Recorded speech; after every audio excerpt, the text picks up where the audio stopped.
పసివాణమ్మ నువ్వే లేక వసివాడానమ్మ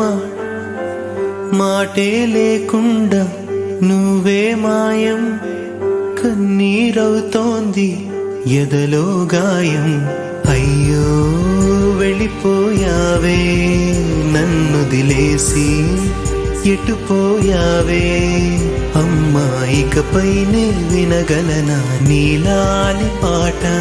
నే పాడే జోలకు నువ్వు కన్నెత్తి చూసావు అంతే చాలంట అమ్మా అమ్మా నీ పసివానమ్మ నువ్వే లేక వసివా